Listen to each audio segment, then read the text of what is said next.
It's 10 p.m. Do you know where your children are? Right now on the 10 o'clock news. Breaking right now, in less than 2 hours, the last New Jersey Transit train may be leaving the station. The strike deadline at 1 minute after midnight. People need to get to work. The kids have to go to school. I really do think they both need to fire their negotiators. There are contingency plans, buses, rideshare, Amtrak, even driving, but you know it's going to cost you. Just how much? The 10 o'clock news has all angles of the looming New Jersey Transit rail strike covered, starting right now. And that strike deadline coming down the tracks like a freight train. Good evening. Thanks for being with us. I'm Steve Lacey. And I'm Natasha Verma. The clock on your screen is counting down the minutes until engineers could walk off the job. If no agreement is reached, the Brotherhood of Locomotive Engineers and Trainmen says its members are ready to walk off the job at 12:01 a.m. So if you're heading anywhere, NJ Transit is advising you to get to your final destination by no later than 11:59 tonight. This will be the first rail strike since 1983. We have Fox 5 live team coverage tonight. Stephanie Bertini is live at MetLife, where there are already transit disruptions. Kendall Green's looking at how much it'll cost to get in and out of the city if there is a strike. But we're going to start with Duarte Geraldino, who's live at Newark Penn with where negotiations stand at this hour. Duarte. Steve, we're expecting a major announcement any moment now. New Jersey Governor Phil Murphy, along with the CEO of NJ Transit, they're expecting to have a press conference shortly. NJ Transit has been locked in intense negotiations with the engineers union all day long. Remember, the deadline is midnight.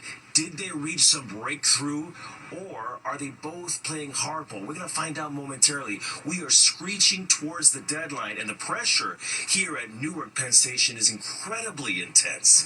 In fact, you can even feel it when you walk through the station. The loudspeakers keep repeating, "Get to your final destination by 11:59 p.m. Riders are glued to their phones, calling Ubers and doing whatever they can to avoid getting stranded and shelling out big bucks for last-minute rides.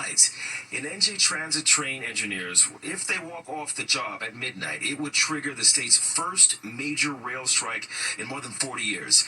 NJ Transit is the third largest commuter rail system in the country, and a strike would bring it to a halt. The agency, it does have a contingency plan, but it would only serve about 1 in 5 people who take these trains on a typical weekday. Now, we spoke with several riders who were racing to get home, hoping not to get left in the dark if service just stops at midnight.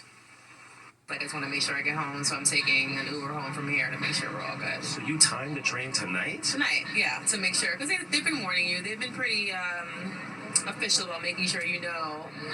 Make some plans. After 11:59 p.m., we may not be able to get home. Taking Jersey Transit, I was kind of scared, but I talked to the conductor, and he was just like, you know just as much as I do, so... We're all waiting to see what happens. At the heart of this dispute is pay. The Brotherhood of Locomotive Engineers and the trainmen say its members haven't had a contract since 2019, and they're asking for an average salary of $170,000. Again, we are expecting a major announcement momentarily. There's going to be a press conference with New Jersey's governor and the CEO of NJ Transit, where we're going to find out if the nation's third largest transit system goes dark at midnight. I'm going to bring you an update shortly in Newark. Duarte Geraldino, Fox 5 News. Steve, Natasha. Very well. All right. Thanks, Duarte. The strike hasn't even been called yet, but it's already affecting the way people are getting to MetLife for tonight's big Shakira concert. No train service ran tonight for the show, and it won't be running tomorrow either. Fox 5's Stephanie Bertini has been talking to fans who made the trek anyway and is live from MetLife. Steph, what's the latest? Yeah, you know, with Shakira performing here at MetLife the next 2 nights and NJ Transit service here suspended, a lot of people have been concerned about getting around. Of course, after the concert, once it's over, because it's still underway, it'll be all about how are we getting home. But earlier, it was about getting here on time. I talked to a lot of people who left a lot of time early this afternoon, left extra time to get here early, and actually, they ended up coming with ample ample time before the concert. Although a lot of people did give themselves that extra pad, overall, many people who drove here said they didn't get the traffic that they anticipated, so that was a good thing overall for those who chose to drive. But yes, NJ Transit has suspended service here to MetLife over the next 2 nights. Here's what some people had to say earlier. Wasn't as bad as we thought at all. We drove in. It took like, what, 45 minutes to get here? Yeah. Did you expect it to be worse? I thought it was going to be like 2 hours to get here. We didn't have any trouble. Were you worried about A it? little bit, yeah. We got here. What time did we get here? 4. Early. Right, early. We were sitting in the car. You're concerned about getting home. Yes. That's the thing, because after the concert, everyone rushes out at the same time. Yeah, that's what's going to be a mess, I'm sure. NJ Transit was proactive about all this, taking to social media, including X, to inform commuters that there would be no transit service, no trains or buses for that matter, to MetLife for the Shakira concerts tonight and tomorrow. Now, one option for commuters always from Manhattan is those charter buses. There were charter buses from the concert from Port Authority tonight. We got video of those who chose to come over to New Jersey to MetLife that way. Now, most people we talked to, though, did choose to drive. Of course, rideshare is always an option for New Yorkers and people across the tri-state, but we did confirm Uber informed drivers of anticipated demand and fare hikes related to a possible NJ Transit strike. So again, that concert is still underway. I don't know if you can hear the music. It's playing behind me, but of course, once that wraps up, it's all about getting home, and a lot of people were concerned about that. Back to you inside. Yeah, I'm fascinated to see how that goes. We know how tough it is to get out of there after a concert to begin with. All right, Steph, thank you. And the impending strike threat has tens of thousands of commuters wondering how they're going to get around. Okay, there are options, but as we said at the top, they're going to cost you, especially if you've already paid for your monthly NJ Transit Rail Pass. Fox 5's Kendall Green is here to break it all down. Kendall. Hey, good evening, Steve and Natasha. Hundreds of thousands of NJ Transit commuters will find themselves in limbo during this strike should it take place. So we've got a few workarounds to consider for tomorrow's commute, along with how much they'll likely cost. Now, PATH trains will be running on schedule while adding service to address crowding. A single train ride from New Jersey to New York is $3, while the light rail fare is $2.55. Now, for Metro North, the MTA is cross-honoring tickets for those that depart the NJ Transit station on the New York side of the main Bergen and Pascagoula Valley lines on Metro North's Harlem and Hudson rail lines. And perhaps the most priciest alternative to tomorrow could be Amtrak, which the average price for a one-way ticket from Newark Penn Station to New York is $40, though tickets could cost you as much as $200 depending on the time and the location. Now, the fare for private services like Boxcar, which runs 6 routes throughout New Jersey, is about $25, but riders with a membership could spend around $17.99. Meanwhile, Uber may not be the most reliable. The rideshare company issued a notice to Uber users that if the strike takes effect, higher demand for Uber rides across New Jersey, especially during concerts at MetLife Stadium, will impact service. And an Uber from Secaucus to Newark to Manhattan right now could cost between $40 and $70, while there's no word on how much that price could change. Now, the last and least recommended option is driving. And Tom Wright, the president of Regional Plan Association, shares a better alternative. To folks who can get themselves to Hoboken or especially Newark, if you can get a ride, if you can carpool to Newark or something like that, the PATH system has a lot of capacity on it. A lot of people are going to suffer because of this, and so it's a very frustrating situation. Yeah, frustrating indeed. If things aren't sorted out with the strike by Monday, NJ Transit will offer enhanced bus service at 4 park and ride pickup locations, but it's worth noting it won't be cheap. For example, parking at Secaucus Junction will cost at least $22, and an Academy bus ticket to Manhattan from the same location could cost $22 as well. But to keep things simple, if you have the option to work remotely from home tomorrow, it may be the best choice by far, Steve and Natasha. Very well. All right. Thanks, Kendall. Another way to get around if there is a strike, the ferry, New York Waterways, says it's making preparations to offer extra service across the Hudson in the event of a strike. The privately owned company sails from 9 terminals in New Jersey, including Hoboken and Edgewater, into the city. And if a strike is called and the trains are halted, there are going to be a lot of questions. NJ Transit has a hotline with live operators for all rail stoppage garbage questions. That number is 973-275-5555. And you turn to the 10 o'clock news. The last time there was an NJ Transit strike, how we covered it back in 1983, coming up at 10:30. And we'll have much more on the strike deadline throughout the hour. You can get updates anytime by downloading our free Fox local app. Well, explicit messages read out loud in court. All right, we're breaking down what happened as the defense got to cross-examine Diddy's ex, Cassie Ventura. And Mayor in court, Newark's Ross Baraka appearing before a judge after getting arrested for trespassing at an ICE detention facility in his city. And Nick's tracking the chance of, you guessed it, more rain. Hi, Nick. Hello there. It looks like, though, it's going to be this hit and miss showery type stuff that we've been seeing. Didn't get a lot of rain today, but we do also have some areas of some dense fog we're going to worry about overnight. We'll look at the threat of showers into a part of the weekend, too, when the 10 o'clock news returns. Baraka was in court today for a status hearing on his trespassing charge. Baraka was arrested last week at the Delaney Hall Immigration Detention Center. He was there for an oversight tour with 3 members of Congress when he says ICE agents told him he was trespassing and needed to leave. Now, at a rally outside federal court before the hearing, Baraka insisted he was not resisting arrest nor trespassing. He believes he was targeted for taking a stance against President Trump's immigration policies. No matter what they say, I wasn't down there protesting. But guess what? People who were down there protesting have a right to do that. They have a right to do that. And I have a right to talk to them. I have the right to be in alliance with them. And I have the right to protect them. I have a right to speak on their behalf. Now, if this goes to trial, it's expected to take place sometime mid-July. Baraka faces a maximum 30 days in prison. The Supreme Court hearing arguments on President Trump's executive order regarding birthright citizenship. The order would deny citizenship to children born in the U.S. to parents who were in the country illegally or temporarily. Several lower courts blocked it from taking effect, saying it was unconstitutional, but the Trump administration filed an emergency appeal to be able to enforce it in most of the country while the lawsuits proceed. A decision is expected this summer. The NYPD has arrested a teenage girl accused of being part of a crew of robbers targeting cab drivers. Police say the suspects, 3 females, 1 male, have attacked 19 drivers since January, often using pepper spray to steal wallets, cash, and cell phones. Police arrested a 16-year-old girl last week. She's charged with robbery and grand larceny. If you have any info about the other suspects, you are urged to call police. And a programming note, NYPD Commissioner Jessica Tisch is going to join Rosanna and Dan tomorrow morning in the 8 a.m. hour on Good Day, New York. All right, turning to the weather now as we take a live look outside. All right, we're still tracking spotty showers for tomorrow. Chief Meteorologist Nick Gregory joins us now. More than 10 o'clock news. Breaking right now, the clock is ticking. You can see the minutes counting down on your screen to when NJ Transit engineers could officially go on strike. 12:01 is the magic number. That's right. That's when the strike would begin if both the agency and the union cannot come to terms. Fox 5 Duarte Geraldino's live at Newark Penn Station with the latest tonight. Duarte. Hey there, Steve. We're expecting a major announcement. New Jersey Governor Phil Murphy is holding a press conference with the CEO of New Jersey Transit.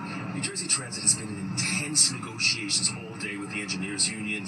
Did they reach a breakthrough, or are they both playing hardball? We're going to find out momentarily. I want to show you what's happening behind me. Everyone's gathering because the governor is here along with that CEO, and we're going to hear from them both. The pressure is on here at Newark Penn Station. You can feel the tension. The loudspeakers keep repeating, "Get to your final destination by 11:59 p.m. Riders are glued to their phones, calling Ubers and doing whatever they can to avoid getting stranded. And they're also shelling out big bucks for last-minute rides. Now, if New Jersey Transit train engineers walk off the job at midnight, it's going to trigger the state's first major rail strike in more than 40 years. That kind of disruption is unprecedented for an entire generation of commuters. It's a little unnerving. It's the first time in my life in my state where we've had the transit get shut off like this. I don't have to be at work. If I don't have to be there, but as a nurse, as a doctor, there's someone who has to be there, who relies on public transportation to get into the city. I think it's just about being thoughtful in that way, thinking about how can I think about my fellow commuters and what they have to go through if I don't need to be in. I'm gonna have that conversation. at the heart of this dispute is pay. The Brotherhood of Locomotive Engineers and Trainmen say its members haven't had a contract since 2019, and they're asking for an average salary of $170,000 a year. Once again, we are standing by because the press conference is just about to begin. Governor Phil Murphy is here along with the CEO of New Jersey Transit, and they're going to be talking about whether there has been made progress or if the nation's third largest commuter system will go dark at midnight. In Newark, Duarte Geraldino, Fox 5 News. Steve? All right, we're going to keep a close eye on that. Thanks, Duarte. And if you've been wondering when was the last time there was a New Jersey Transit strike, it was March of 1983. And as you'll see in this report from the 10 o'clock news, 42 years ago, the strike and issues sound all too familiar. The first day of the first statewide train strike went surprisingly well. And commuters, forced to get to work by their wits or a measure of extra patience, seemed to take the inconvenience largely in stride, perhaps because it was still a novelty. The first day went reasonably well. The bus service was outstanding out where we came in from. Traffic didn't seem to be too bad on Route 24. The only tie-up was the Newark exit. I hope they settle it. Many of the 70,000 commuters who regularly ride the rails to work in Newark or New York apparently decided to form carpools. But the lines grew long and tempers short at the mouth of the Lincoln Tunnel, even an hour before the usual height of the morning rush hour. And at Newark's Penn Station, normally a bustling rail junction, the swarms of buses, cars, and pedestrians jostling to get through the crowded streets made it a traffic cop's nightmare. Outside Penn Station, striking trainmen and conductors threw up picket lines and insisted that New Jersey Transit's contract offer left them no alternative. We wanted to make a great majority of the jobs split shifts, where they work you like 4 hours in the morning, bring you in here, cut your time at 10 o'clock, and put you back on the time card at 2 o'clock in the afternoon and work you to 6, which was really would be a 12-hour day or 13-hour day, and they'd still only pay you for 8 hours, and there's no way they're going to go along with that. In an effort to bring public pressure to bear on the strike, New Jersey Transit officials claim that in some instances, conductors and trainmen working 6 or 7 days a week have earned as much as $45,000 a year. But striking trainmen call the assertion damn lie. Transit officials had hoped that with 500 extra buses in service, about 65% of the rail commuters could be moved to their jobs with relative ease and comfort. But surveys indicate that only about 20% of the commuters use the special buses. At the Garden State Arts Center in Holmdel, for instance, one of 16 satellite park and ride stations set up for bus riders, there were unexpected problems. Transit officials had expected no more than 2, maybe 300 people to show up here. So when 1,200 commuters flocked into the Arts Center during the height of the morning rush hour, the 2 ticket agents assigned here were simply overwhelmed. Runs to Staten Island were canceled, and all buses dispatched to Journal Square. In general, New Jersey Transit officials seemed pleased that their contingency plans worked, but they couldn't have made many friends among the commuting set. Even those holding monthly train tickets were charged for the substitute bus rides. Hell of a way to run a railroad, one commuter muttered. And for latest on the looming strike deadline, you can download the free Fox Local app where you can get updates anytime. Well, it's hard to believe, but it's been nearly 30 years since the Mission Impossible movie franchise kicked off. All right, and a local museum is honoring it in a big way, but one thing's for sure, it will not self-destruct in 5 seconds. If you love Mission Impossible and Tom Cruise, there's an exhibit that you've got to check out. Okay, Fox 5's Ryan Christopher is at the Museum of the Moving Image in Astoria with a closer look. Gas, a security briefing. Your mission this weekend, should you choose to accept it, of course, is to come here to the Museum of Moving Image here in Queens and check out Tom Cruise Mission Impossible story and spectacle. You're going to see over 80 different props and various different types of clothing that were used in all of the 7 movies. And look at this right up here. This is one of the bikes used in that movie. Yeah, remember when Tom Cruise drove a motorcycle off a cliff? Well, you don't have to try that, but you can come see it in person right here in Queens. And come on over here. This is Barbara Miller. She is the curator of this exhibit. Miss Barbara, thank you for your time here this morning. Of course. So glad to have you here, Momi. It's so cool because all these beautiful costumes are directly from Paramount. Some actually being handed out and lent to the museum here from Tom Cruise's personal collection. And we're really, focused on telling the story of the franchise as a whole, but with a big focus on the practical stunt best performance in the film, the extraordinary lengths that Tom Cruise and the filmmaking team went to kind of, put these maximum thrills on screen. And that's what's so cool. We're starting here with the very first Mission Impossible, came out in 1996. Yep, 30-year franchise. And this is the scene where he sort of drops down from the ceiling, right? And Exactly. it's just a couple inches off the ground. Yeah. And you can see some of these wild stunts up here. And that's what's cool. Everybody sort of has a connection to Mission Impossible. And in each movie, he has a way of accepting his mission. So you're also able to see that through various different props. Like right over here, I believe this is Mission Impossible 2 This is Mission 2, yep. 2000. And those are the little Oakley glasses where he first got his mission message, right? exactly. So we have mission message devices from each of the films, which is really exciting, to really ground you in the story and link it to how the stunts were achieved and the relationship between story and spectacle. And so we have a lot of behind-the-scenes material, a lot of things that have never been seen before. Again, you can come on over here to Queens, the Museum of Moving Image. This is really incredible. Yeah. For any movie fan, this is an exhibit you have to check out, and it's a $20 admission, and that gets you into this exhibit for free. Also, it's open until December, so you have plenty of time to see it. But again, the new movie, Mission Impossible 8, The Final Reckoning, in theaters, Memorial Day weekend. All your secrets compromised. Brian Christopher, Fox 5 News. And of course, in the new movie, Tom Cruise does all his stunts. It's 60s. amazing. I know. Yeah. It is wild what he does. All right, well, the Tunnel to Towers Foundation getting ready for its 9th annual Tower Climb. And tonight, we're shining a light on how they take care of our heroes and their families. This week on Talking with Natasha, I'm sitting down with actress Devika Bise. You might know her as the CIA agent with a wild side on season 2 of The Recruit on Netflix. But what you don't know, she was just a few weeks postpartum while filming. We talk Hollywood, motherhood with a side of politics. A new episode of Talking with Natasha drops every Thursday at 7 p.m. You can watch on the Fox Local app, wherever you stream, and YouTube. An update now. All right, New Jersey Governor Phil Murphy and NJ Transit President CEO Chris Calero are holding a press conference. We're going to listen in right now. This evening, I'm joined by the man to my left, the president and CEO of NJ. Mr. Mayor, hello to you.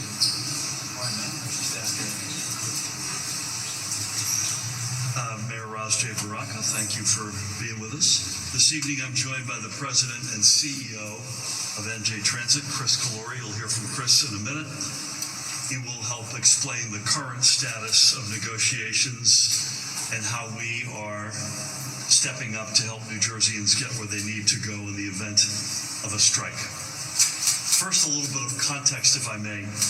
Over the past several weeks and months, our entire administration, and especially Chris and his colleagues, have been working around the clock to avoid a strike and keep NJ Transit operating at full capacity. As always, our single highest priority is keeping the trains running and providing the best possible service to our state's commuters and taxpayers. Now, let me be absolutely clear. Here in New Jersey, we are honored to be the quintessential organized labor state. In our efforts to preserve that reputation, NJ Transit proposed an initial contract that was agreed upon by 14 of the agency's 15 labor unions. Every single one of them, except the Brotherhood of Locomotive Engineers and Trainmen, otherwise known as BLET. That overwhelming level of support from nearly all of the union workers employed by NJ Transit is as good an indication as any that it was a fair deal. And just last week, Chris and his team also signed a 4-year agreement that is consistent with the established pattern, and that's important, with the largest union at NJ Transit, the Amalgamated Transit Union. They represent, by the way, more than 5,500 NJ Transit employees. The point is, in terms of context, our administration has been working in good faith to provide the wages and benefits that our employees at NJ Transit deserve. And I'll be the first to acknowledge that all of the agency's employees, including our locomotive engineers, are the backbone of New Jersey's public transit system. But the workers and families who rely on our transit system every single day are the backbone of our entire economy. And any possibility of abandoning these workers and families, our neighbors indeed, at the last minute would be completely unacceptable and unjustifiable. Now, I don't want to get ahead of Chris or his colleagues who are working and still are working 24/7 to reach a resolution. But I will say this, like many mass transit systems across the nation, NJ Transit is facing a sobering fiscal reality. That is a challenge we must balance with paying our engineers and every NJ Transit worker what they deserve. In that spirit, back in March, Chris and the Bletz representatives shook hands on a contract that would pay engineers the same hourly wage, give or take literally 10 cents an hour, as engineers with the Long Island Railroad. In other words, it would have given their members almost exactly what they have asked for, being paid the same wage as engineers at other transit systems in our region.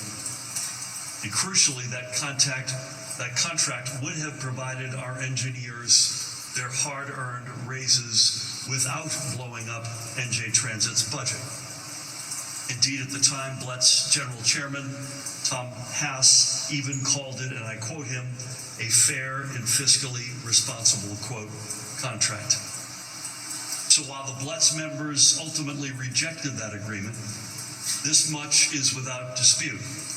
We must reach a final deal that is both fair to employees and at the same time affordable for New Jersey's commuters and taxpayers. Again, we cannot ignore the agency's fiscal realities, because you want to know what would happen if we did. Just look across the Delaware River and see what's happening with SEPTA. Due to the agency's ongoing fiscal challenges, officials in Pennsylvania are now talking about cutting SEPTA services by 45%, while at the same time also hiking fares by 20%. Can you imagine that here? Reduce services at a higher cost. That is not something the people of New Jersey can afford. Our administration has worked relentlessly to put NJ Transit on stable fiscal footing. Doing so has required some really tough calls and compromises from all of us, lawmakers, workers, employees, employers, paying the corporate transit fee, and especially our commuters and taxpayers. So now we need the members of the BLET to step up and meet their obligations to the people of New Jersey. Let's get back to the table and seal a deal. And let's move forward on meeting our most important responsibility of all, serving the needs of New Jerseyans who rely on NJ Transit. With that, I'd like to turn the podium over to Chris, who could share specifics on the steps he and his team are taking to help the people of New Jersey get where they need to go in the event, especially in the event of a strike. Thank you. Chris, over to you.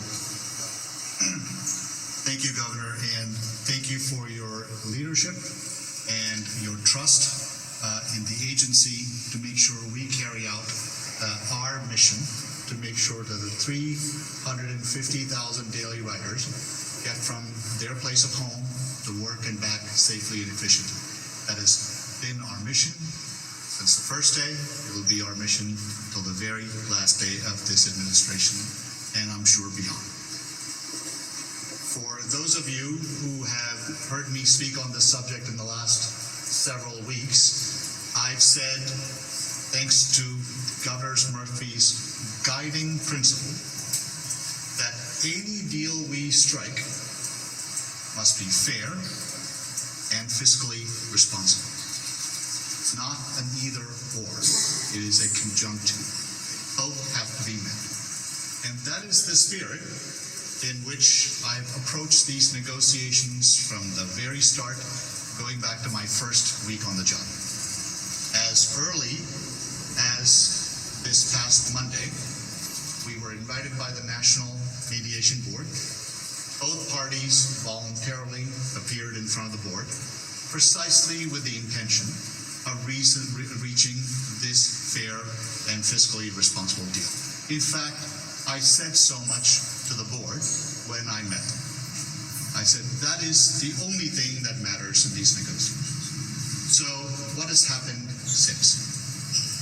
I want to credit the general chairman where credit is due. The last 4 days, we worked tirelessly together to try and figure out whether we can reach precisely this deal. It shouldn't be that hard because we did it once. And we did it once in just over a few weeks. And that is after this particular union has been fighting with New Jersey Transit for well over 7 years.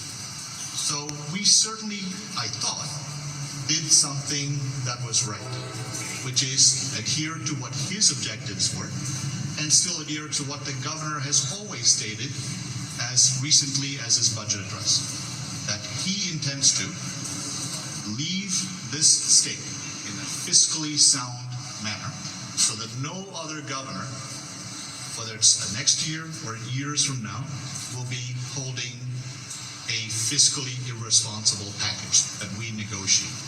That's the fundamental issue. So in the last several days, we tried to get to this deal. So where did we end up? We started with the proposition that the general chairman always has said, that I want to make, my members want to make a wage that is comparable to what the other agencies make. I don't quite agree with the notion that somebody who lives in New Jersey and works in New Jersey should be entitled to make a wage that is as if they live and work in New York. So be it. I took him at face value that was his objective. So we then worked towards that goal. And in fact, in the last day, and especially a few hours ago, maybe even a few minutes ago, my clock is a little messed up at the moment, thought we actually got pretty close. So the dispute is not about whether we can actually bridge the gap between what he thinks his members are entitled to and what we think they are entitled to. The problem or the challenge that currently exists is the second part of the principle that we just cannot ignore. There is no point in providing a compensation structure to a group of my colleagues which ultimately ends up bankrupting the agency. And you may ask, why is that? They're such a small group of people, how could they possibly bankrupt an agency? And this is how, and I've said this over and over again. Unlike any other transaction, a union negotiation is inherently about if one union gets a better deal than the other, the one that did not get a better deal is automatically entitled to that compensation. It is called a Me Too clause. People can shout from the mountaintops and say, oh no, it does not apply here. And I could tell you, and I'm sure the mayor has seen this in his in our own city, that is just a fact of how these negotiations work. So where did we leave it? I said to them just a few minutes ago, and by the way, I said to them, I'm going to say this to you, so this shouldn't be a surprise to them. I said, I respect the offer they put in front of the table. I respect the negotiation they undertook with me over the last several days. And I respect the fact that we came close to reaching a wage rate that they think they're entitled to.